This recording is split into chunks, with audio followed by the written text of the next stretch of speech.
Hey everyone, my name is Nick Wignall. I'm a clinical psychologist and the founder of The Friendly Mind, a free weekly newsletter where I share practical, evidence-based advice for emotional health and well-being. In today's video, I want to talk about bad moods. Now, bad moods, of course, are something we all experience from time to time.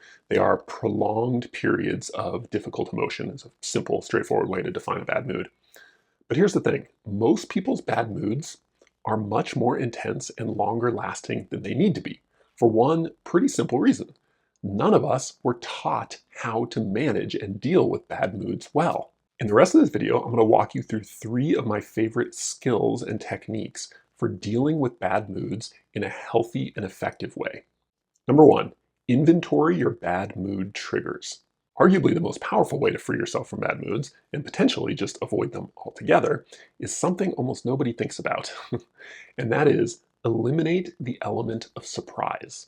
Now, a lot of us, when we experience a bad mood, we get blindsided by the bad mood. We weren't anticipated. We didn't see it coming. And it's a fundamental principle of emotional dynamics that surprise intensifies other emotions. A couple really simple examples. Let's say your spouse throws you a surprise birthday party. The joy and excitement that you're going to feel is going to be amplified by the fact that it was a surprise party. Or flip to some less comfortable emotions. Let's say anger. Let's say you're irritated and annoyed that your coworker showed up late again to a meeting. If it threw you off guard, you were expecting them to be early or at least on time, that's going to lead to even stronger bursts of anger and potentially a longer lasting bad mood. Or a burst of anxiety. Let's say you are feeling really confident going into a speech or a presentation, but surprisingly, you start worrying about it going terribly. You're catastrophizing. The surprise is going to accentuate and intensify that feeling of anxiety. But here's the thing.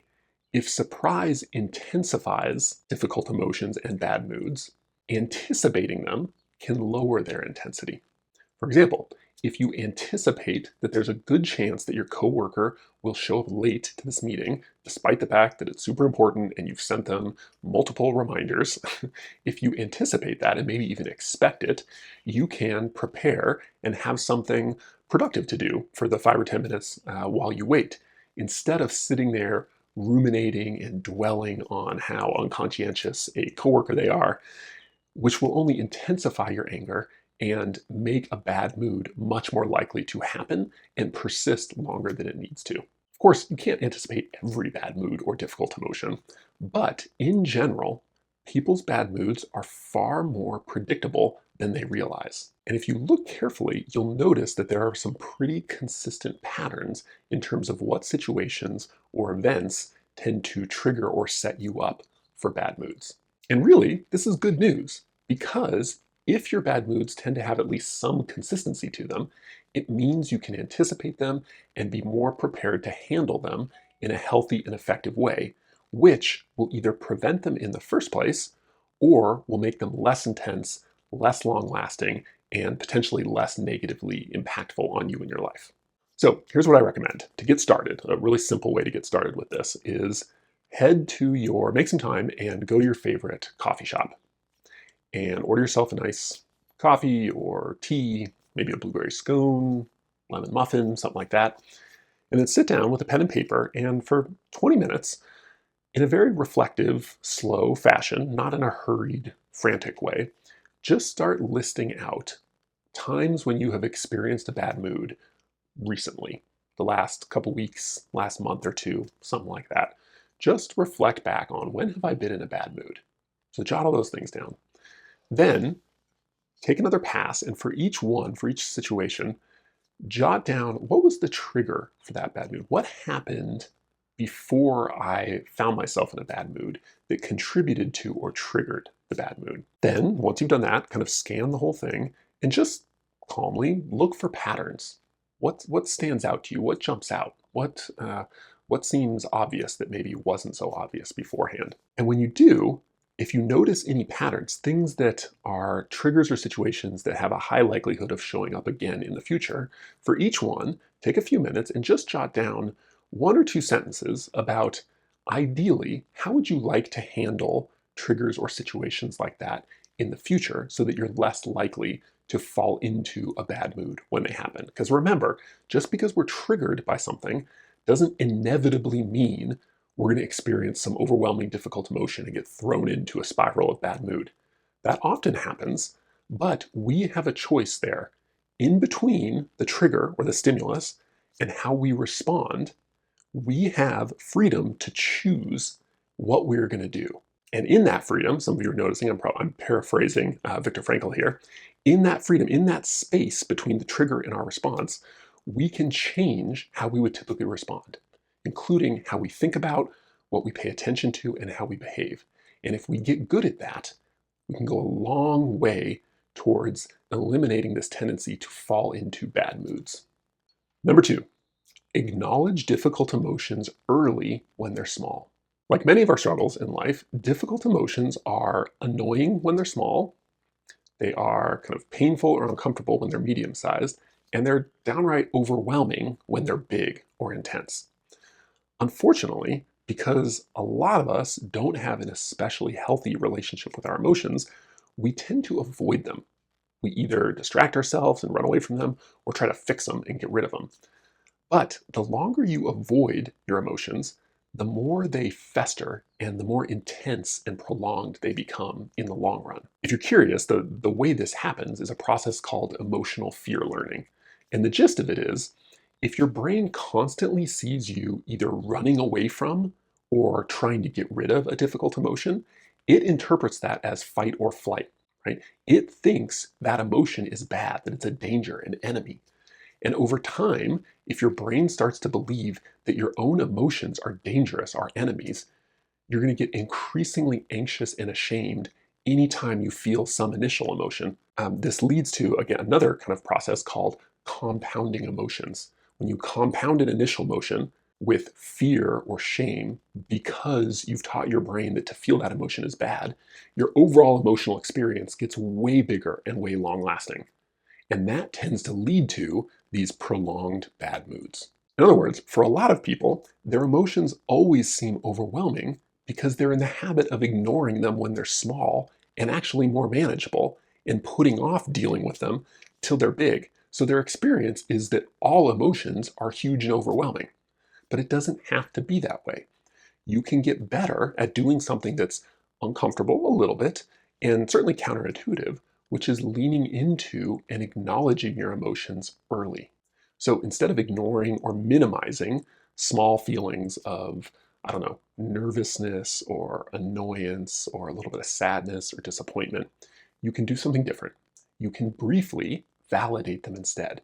You can remind yourself that just because an emotion feels bad or uncomfortable doesn't mean it is bad, doesn't mean there's anything wrong with it or wrong with you for feeling that way. And when you do this, when you get in the habit of validating small, minor, difficult emotions, you do the opposite of emotional fear learning. You do what's called emotional safety learning. You teach your brain that this uncomfortable thing, this difficult emotion, yes, it's uncomfortable, maybe even painful, but it's not bad, it's not a threat. And when you teach your brain that, you become much more confident dealing with difficult emotions, and you're much more likely to manage them early before they even spiral into something big and intense and likely to sort of metastasize into a full-blown bad mood. So this principle is pretty straightforward. Catch your emotions early and deal with them then while they're manageable, and use validation as a way to do that. Simple, but not necessarily easy, because we're in such a strong habit of avoiding or not even thinking about our emotions until they're so overwhelming that we have to. But even though it takes some self-awareness and some patience and some practice, like most things in life, it's well worth the effort to retrain yourself to acknowledge and deal with difficult emotions when they're small so that they don't grow into these big, overwhelming bad moods. Number 3, let go of self-pity. Now, the first two suggestions I mentioned, they both more or less have to do with dealing with difficult emotions before they become bad moods. Because in a lot of ways, the old saying, prevention is the best medicine, it's pretty true, especially when it comes to our emotional health. But what do you do when those times when inevitably, no matter how good you are at dealing with difficult emotions early, sometimes, despite our best efforts, we just find ourselves stuck in a bad mood? So what do you do then? Well, there are tons, dozens, hundreds, thousands maybe of potentially effective ways to manage a bad mood when you find yourself in one. But one that I think is particularly effective, but also kind of underrated, most people don't think much about because it's a little uncomfortable, as you'll see, and that is to let go of your self-pity. Now, you're probably thinking to yourself, self-pity? Like, I don't self-pity. Well, you probably do. We all do, probably more than we realize. See, most bad moods last a lot longer than they need to and get more intense than they need to be because, strange as it sounds, on some level, we actually want them to keep going. Now, you're probably thinking to yourself, what are you talking about? Why would I want my bad moods to keep going? Right? That's stupid. Well, strangely enough, bad moods can, in a sense, be appealing because they can temporarily boost our ego by making us feel like a victim. So, a couple examples of how this works and how this happens to all of us. Suppose you're in a bad mood because your coworker shows up late again to a super important meeting. And as a result, you're in a bad mood all afternoon, all evening, throughout dinner. You're even in a bad mood as you're putting your kids to bed and reading them stories. Well, this bad mood, in a sense, could be functional. That is, by mentally sort of ruminating and dwelling and complaining in your head about this coworker and how negatively they impact you and how unconscientious they are and what they should be doing instead. All of that, the side effect of that, even though it puts you into a really irritable bad mood, the side effect of that is it makes you feel superior by contrast, right? They're so late and unconscientious, but oh no, I show up to meetings on time. Or kind of, oh, poor me, like I'm the victim. I would certainly, we'd be doing so much better if other people just got there together and I didn't have to be the only one who showed up on time and worked conscientiously and all that kind of stuff. Now, it sounds ridiculous when you say it out loud. It sounds like self-pity, right? So when you hear someone else doing it, or you see someone else doing it, it's very obvious to go like, yeah, self-pity, stop doing that, right? But it's way easier to do it to ourselves internally, and we don't notice it as much. So anyway, that's one particular example.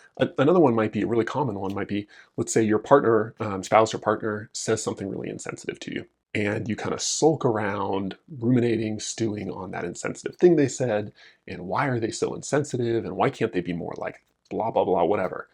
Now, in a way, that's functional, again, because it leads to this sense of self-pity and this kind of self-righteousness that comes from it. I've been wronged, I've been hurt, they're the bad guy, I'm the good guy by extension, right? And this is an ego boost.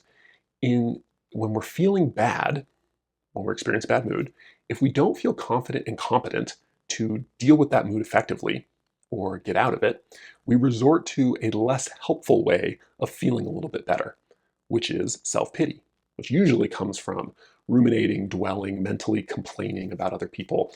And it's a brief, superficial, but not especially healthy way of feeling a little bit better about ourselves. To be clear, I'm not saying this causes all bad moods, okay? But it is far more common than most people realize. That is, we perpetuate our bad moods for the brief, superficial ego boost that comes with self-pity. Of course, when you really add up all the pros and cons of self-pity and remaining in a bad mood, it really is not worth the brief, kind of superficial ego boost.